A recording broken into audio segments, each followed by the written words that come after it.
Assalamualaikum warahmatullahi wabarakatuh. Senang sekali di kesempatan kali ini kembali kami menyapa di podcast Cerita, tentunya hanya di LTTP. Dan saya Mas Maharji akan memandu podcast kali ini, dan kita akan membahas tentang perilaku hidup sehat yang keseharian memang sering kita dapati di lingkungan tempat tinggal kita, baik di tempat kerja atau mungkin di sekolah.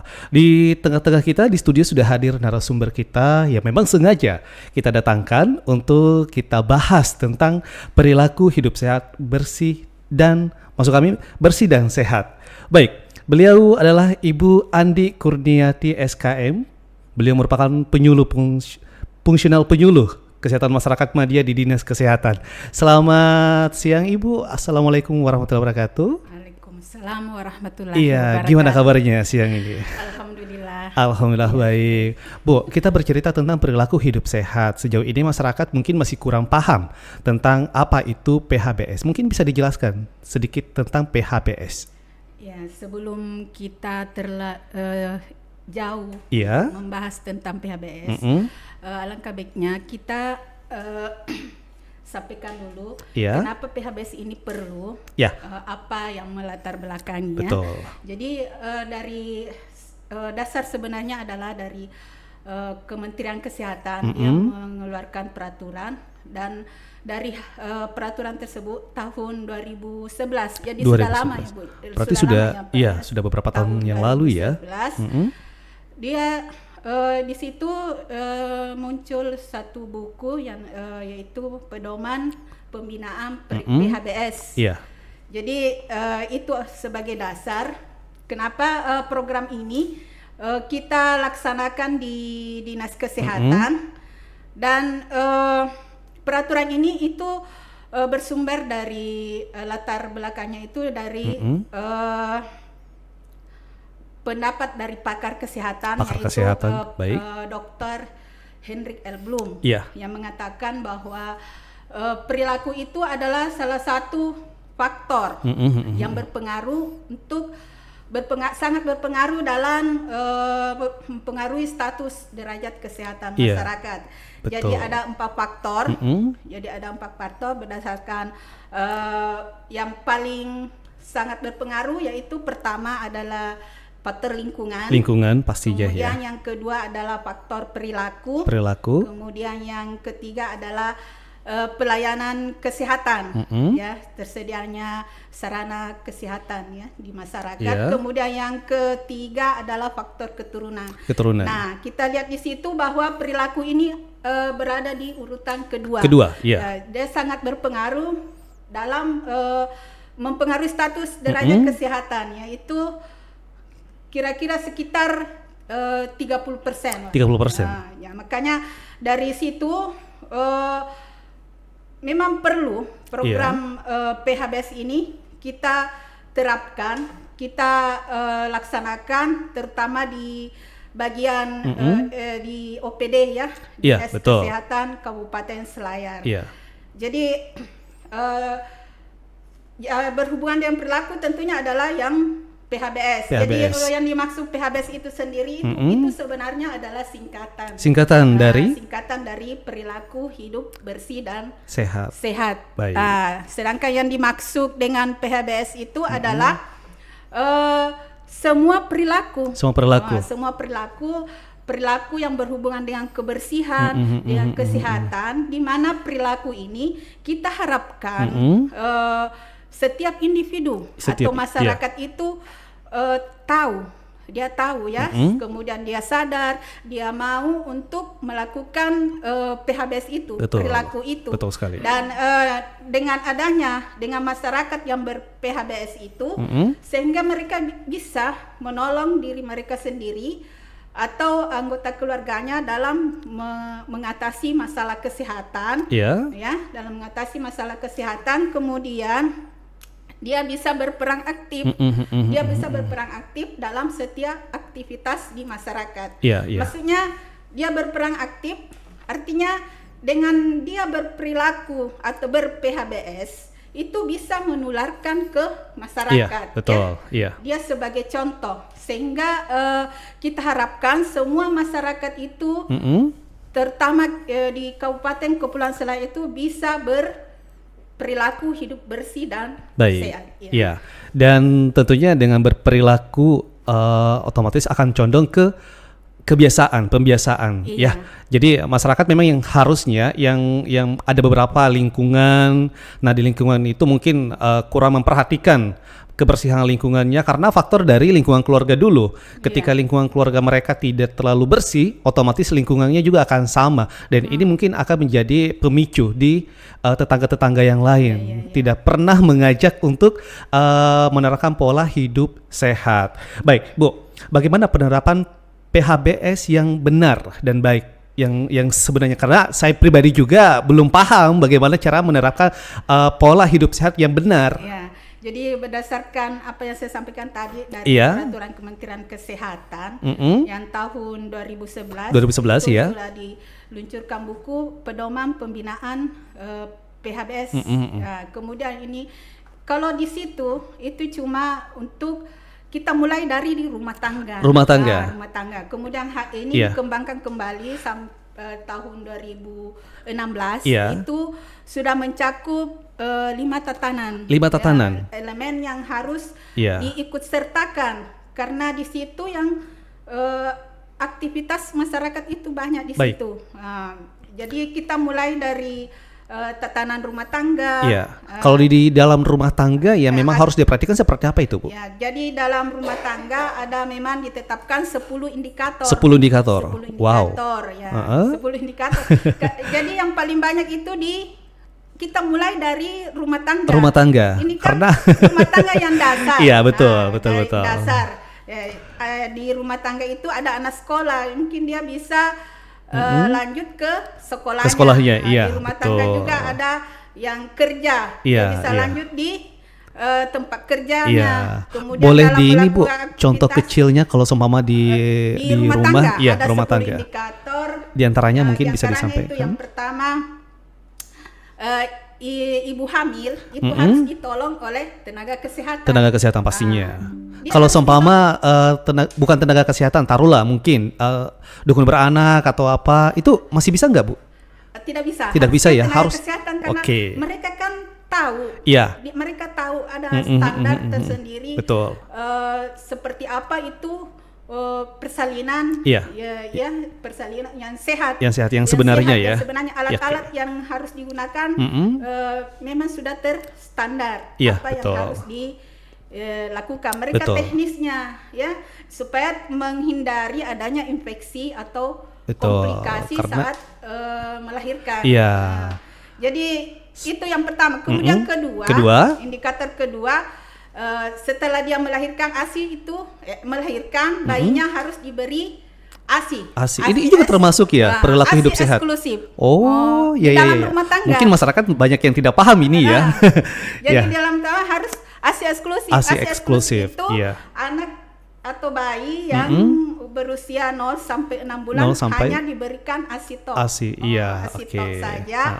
Jadi tidak diberikan susu formula atau makanan lain sampai dia umur 6 bulan. Nanti dia 6 bulan baru diberi makanan pendamping. Baru paham nih.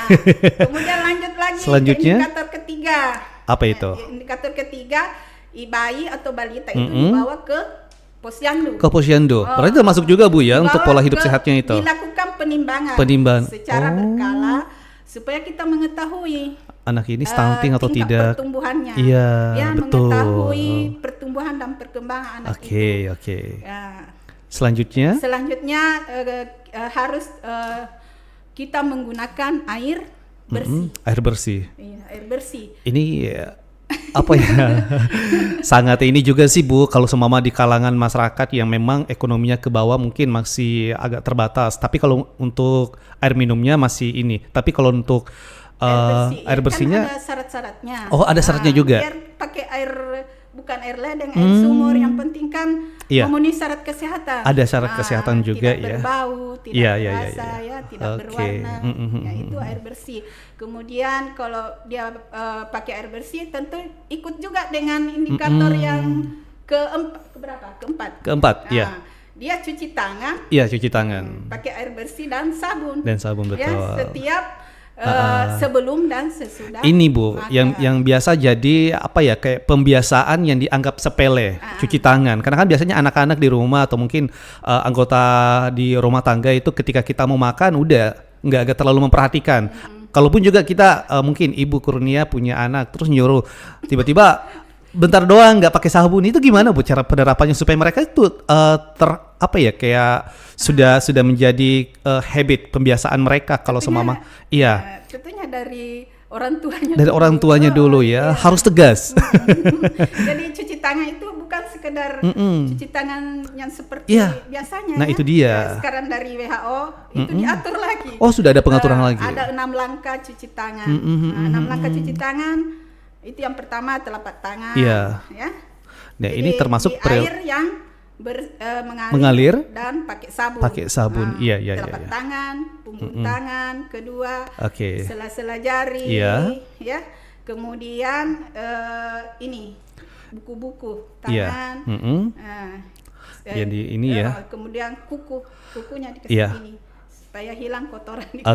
Jadi ada 6 langkah. Karena yang paling paling banyak kuman dan bakteri itu di tangan. Di tangan. Iya, betul. Menurut hasil survei bahwa penyakit diare ya itu biasanya karena kita yang tidak terbiasa cuci tangan. Betul. Ya. Tapi kalau seumpama terjadi penyakit diare diare dari kebiasaan yang tidak cuci tangan. Tapi kalau seumpama Bu ini saya lagi di jalan gitu, terus memang tidak ada air bersih, terus saya bawa hand sanitizer, itu berguna nggak? Maksudnya bisa nggak digantikan sebagai cuci tangan? Iya, bisa. Oh, bisa ya? Berguna sekali ya, karena itu kan untuk mematikan ya. Nah, selanjutnya apa lagi Bu yang di dalam rumah tangga yang menjadi pembiasaan? Cuci tangan menggunakan jamban. Oh iya. Jamban yang sehat ya, harus ada jamban. Betul sekali. Ini yang paling utama ini. Kalau tidak menggunakan jamban itu penyakit itu lebih cepat menular, apalagi kalau BAB di sembarang tempat. Iya. Akan lebih mempercepat penularan penyakit ya. Oke, selanjutnya ada lagi menggunakan jamban, kemudian sudah jamban ini memberantas jentik nyamuk. Jentik nyamuk, iya. Apakah ini jentik nyamuk? Memberantas jentik nyamuk bisa dilakukan di rumah. Di rumah, iya. Dengan memperhatikan bak. Iya, dan tentunya mengajak anggota rumah tangga untuk bersama-sama membersihkan supaya mereka menjadi pembiasaan juga Bu ya. Atau di masyarakat juga. Betul. Bisa mengajak masyarakat untuk melakukan kerja bakti, memberantas jentik nyamuk. Oke. Bu, gini, apakah Dinas Kesehatan yang terkait dengan PHBS ini sudah pernah ke lingkungan-lingkungan kayak ke wilayah kecamatan ini untuk melakukan sosialisasi tentang perilaku hidup sehat ini? Iya. Jadi Dinas Kesehatan sudah banyak melakukan kegiatan karena ini kan sudah dari tahun 2011. Dan memang untuk merubah perilaku itu memang lama. Kalau merubah perilaku ya bukan gampang susah ya Bu ya untuk mengajak masyarakat ayo untuk hidup sehat. Yang dulu itu sebenarnya sebelum kita untuk melakukan sosialisasi, yang pertama yang harus dilakukan adalah di UPTD. Puskesmas. Petugasnya. Oh, berarti ini juga harus ada di lingkungan tempat kerja ya? Iya, tempat kerja. Berarti tadi di lingkungan rumah, terus di lingkungan tempat kerja juga harus diterapkan PHBS juga Bu ya? Jadi di petugas kesehatan ada petugas promkes, ya, mereka yang biasanya turun ke masyarakat. Ke wilayah puskesmas, dan mereka bisa melakukan pemberdayaan. Misalnya dari kelompok masyarakat ya, apakah itu kader posyandu, tokoh masyarakat, yang paling sering itu ya dari kader posyandu.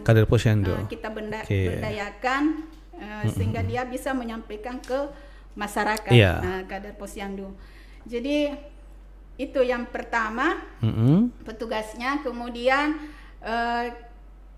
untuk biasa kita juga melakukan pendataan. Ini kan sudah lama untuk mengetahui keberhasilan dari program PHBS. Berarti ada grafiknya juga nantinya, ada data perkembangannya ya Bu? Ada data perkembangannya. Kita melakukan pendataan Iya. berapa di wilayah kita yang sudah ber-PHBS. Iya, Nah, dengan 10 indikator itu. 10 indikator Jadi yang semuanya itu harus terpenuhi dalam Iya, rumah tangga. betul. Dan yang paling tidak yang sering ya, Iya. sehingga masyarakat itu tidak ber-PHBS ini masalah merokok. Jadi yang ke-10 itu indikator ke-10 tidak merokok di dalam rumah. Iya. Nah, itu yang sering Betul. terabaikan. Karena bagaimanapun Tidak. juga kita mensosialisasikan. Susah sekali ya. Iya, Susah bagaimanapun juga sekali. kita mensosialisasikan untuk tidak merokok, tapi kalau seumpama sudah pembiasaan, apalagi dalam rumah yang memang ada anak kecil, ibu hamil, itu memang sangat tidak dianjurkan untuk merokok di dalam rumah. Wah, ada triknya nggak untuk si suami ini tidak harus merokok? Ada ininya nggak dari dinas kesehatan? Mungkin ada terapi atau apa supaya mereka itu tahu. Itu yang susah. Jadi harus secara pelan-pelan. Pelan-pelan ya, Hanya step by 1 step. hari, Iya. hanya biasanya habis 1 bungkus, ya dikurangi lagi sampai iya. Dia berhenti Berhenti, merokok. oke. Nah, sekarang dinas kesehatan karena dari hasil ini pendataan PHBS yang paling sering itu masyarakat tidak ber-PHBS karena indikator ke-10 Iya. yang Merokok itu memang. Jadi kita di dinas kesehatan ada perda yang mengatur ya. Kalau tidak salah tahun 2021 kayaknya itu tentang larangan merokok di tempat-tempat umum. Di tempat umum, termasuk di tempat kerja. Tempat kerja. Jadi Iya. kalau tempat kerja itu harus disediakan ruangan khusus. Ruangan untuk khusus, merokok. iya. Namanya tempat merokok ya. Apakah dari rekan-rekan dinas kesehatan sejauh ini pernah menyidak tempat-tempat kerja yang memang mereka itu kayak tidak memperhatikan kesehatan merokok di sembarang tempat gitu? Iya, jadi kita ikutkan dari bagian ini apa Pol PP ya. Satpol PP, iya. Iya. Untuk apalagi waktu ini apa tuh Kabupaten Sehat. Kabupaten Sehat, betul. Untuk Kabupaten Sehat, jadi setiap instansi itu harus memang bebas dari asap rokok. Ya. Dari dinas kesehatan berarti tidak main-main tentang bagaimana mengajak dari lingkungan tempat kerja, rumah tangga dan juga sekolah untuk kayak memberikan perilaku hidup sehat di lingkungan. Ya. Jadi ini tentang perilaku hidup sehat, perilaku hidup bersih dan sehat. Hidup bersih dan memang, sehat, iya. Memang tidak akan pernah habis ya. Iya. Setiap saat karena kita harapkan menjadi kebiasaan di masyarakat. Jadi seperti ini di bulan September, kami melakukan pelatihan kader posyandu,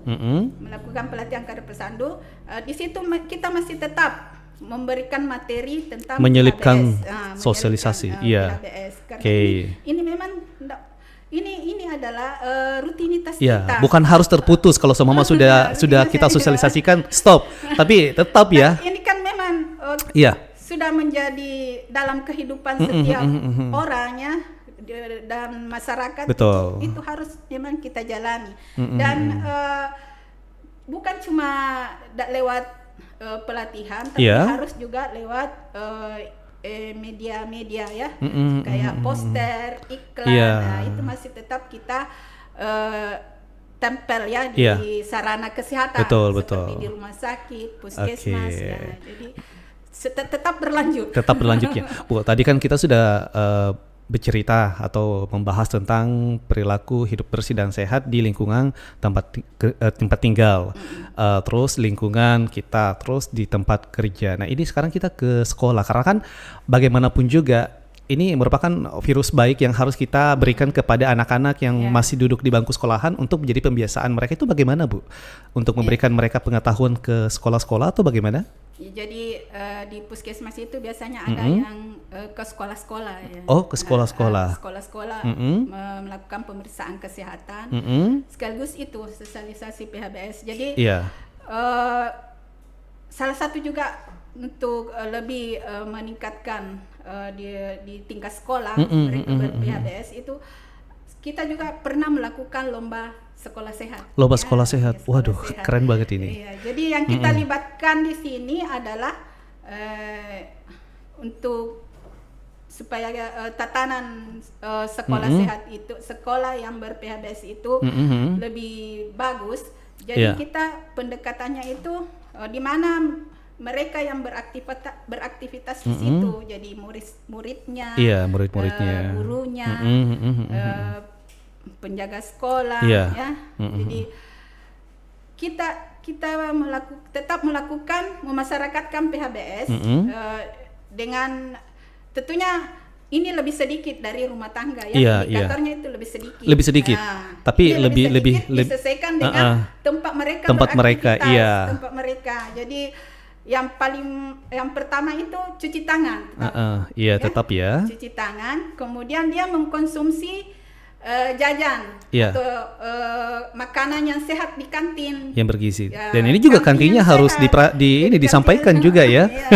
Jadi memang makanannya itu yang sehat. Yang sehat Karena anak-anak itu biasanya mereka cuma dikasih uang tidak bawa bekal. Betul.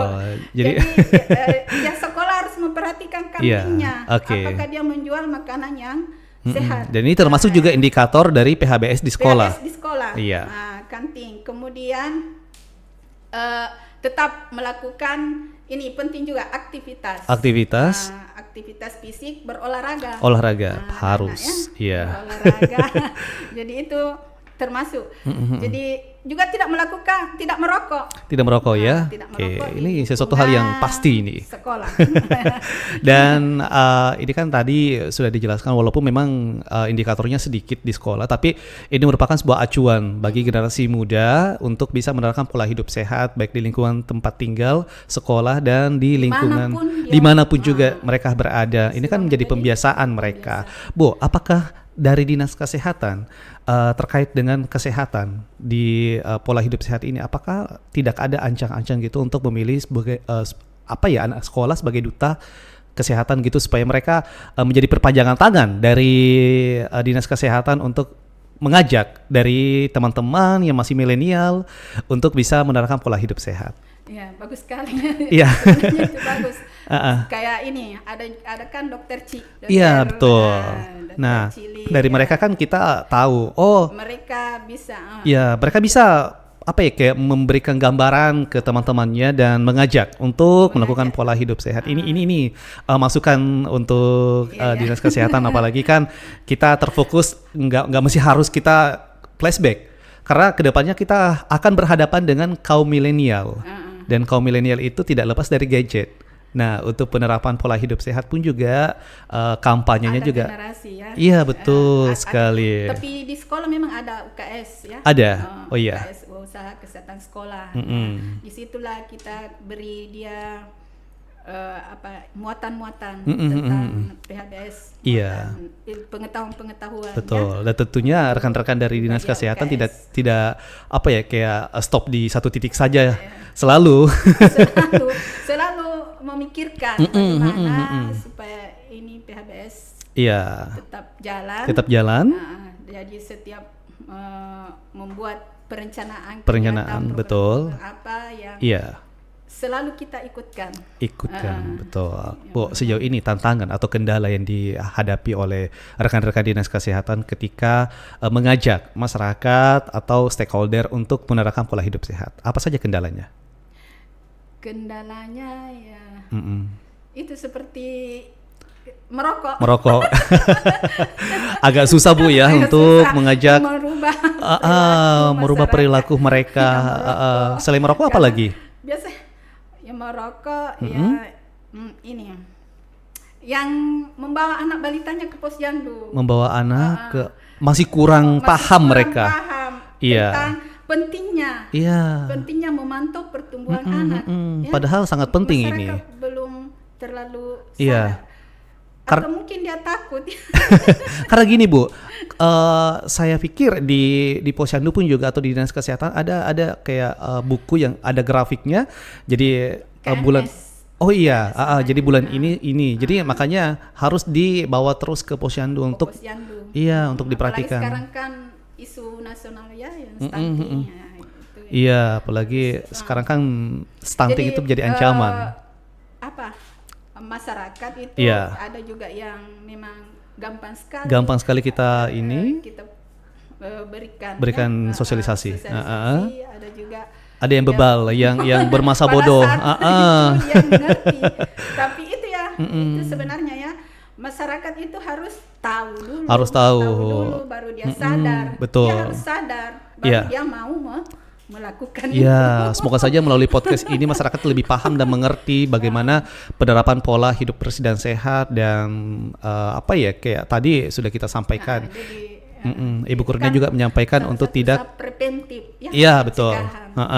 Kita harus mencegah. Betul. Apalagi di asap rokok itu, apalagi ada orang di dekatnya yang tidak merokok, itu akan lebih sangat berbahaya. Betul sekali. Iya. Perokok yang pasif, itu yang pasif namanya. Iya, itu yang lebih bahaya. Lebih bahaya daripada betul. yang aktif. Ya. Apalagi di dalam rumah merokok pada saat ada anak bayi. Waduh. Anak bayi. Rokok kan mengandung bahan kimia. Bahan kimia. Bahan kimianya. Mungkin mereka berpikir, Bu. Berbahaya. Iya, mereka berpikir untuk dimasukkan di dalam tubuh. Betul. Karena mereka berpikir, merokok untuk hari ini 2-3 hari nggak ada masalah. Mereka nggak berpikir jangka panjang, paru-paru anaknya itu yang masih bayi itu nantinya akan seperti apa. Iya, betul sekali. Iya. Baik, Bu. Tadi kita sudah bercerita tentang seputar kesehatan, bagaimana perilaku hidup sehat itu yang harus kita benar-benar mengajak anggota masyarakat dan juga tempat tinggal dan lingkungan tempat kerja untuk bagaimana cara kita bisa menerapkan pola hidup sehat yang baik dan benar. Nah, tadi sudah juga kita singgung tentang kendala-kendala. Respon masyarakat apa, Ibu? Tentang ini. Apakah mereka masih berpangku tangan untuk tidak mau tahu atau bagaimana sejauh ini? Ya bervariasi lah. Bervariasi. Ada juga yang bagus ya responnya, ada juga yang apatis. Ya maksudnya dia tidak mau susah. Iya, betul. Tapi kalau saya lihat sekarang itu memang respon mereka lebih banyak ke yang baik ya, positif dari masyarakat. Bu, kenapa ini sarang lagi nih? Kan kita ada beberapa dusun di Kepulauan Selayar dan udara di Kepulauan Selayar itu segar dan tentunya kita bisa menghirup udara-udara segar yang dari pepohonan yang ada di Kepulauan Selayar. Kenapa tidak kayak diterapkan satu wilayah atau satu daerah itu kampung bebas rokok begitu?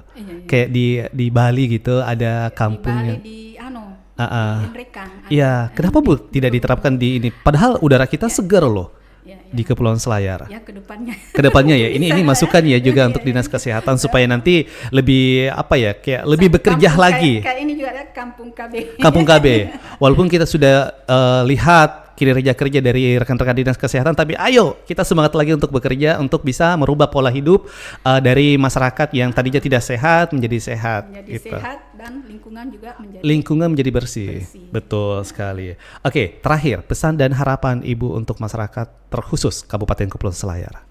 Jadi terkhusus untuk Kabupaten Selayar, saya tuh mengharapkan PHBS ini atau perilaku hidup bersih dan sehat ini itu tetap kita laksanakan dalam aktivitas kita sehari-hari, karena ini bisa meningkatkan kualitas kesehatan kita sehingga kita bisa terhindar dari penularan penyakit. Kemudian bisa meningkatkan derajat kesehatan di masyarakat dan yang terutama membuat lingkungan kita menjadi bersih.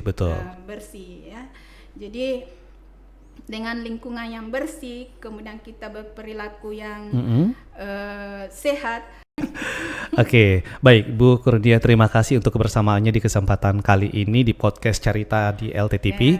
Senang sekali kami bisa berbincang-bincang tentang seputar kesehatan karena ini sangat kayak prinsipil banget di dalam kehidupan sehari-hari, apalagi di tempat kerja. Ya memang tadi sudah disinggung tentang beberapa bahaya-bahaya kalau kita tidak menerapkan pola hidup sehat, dan harusnya kita bersama-sama mulai dari lingkungan keluarga untuk menjaga dan mengajari atau mengajak untuk menerapkan pola hidup sehat. Sekali lagi terima kasih Bu Kurnia dari Dinas Kesehatan Kabupaten Kepulauan Selayar. Nanti kita undang lagi untuk berbincang-bincang seputar kesehatan. Dan tuntas sudah kebersamaan kita di kesempatan kali ini di podcast Cerita di LTTP. Saya Mas Wima Harji undur pamit dan Ibu Kurnia dari Dinas Kesehatan undur pamit. Terima kasih. Wassalamualaikum warahmatullahi wabarakatuh.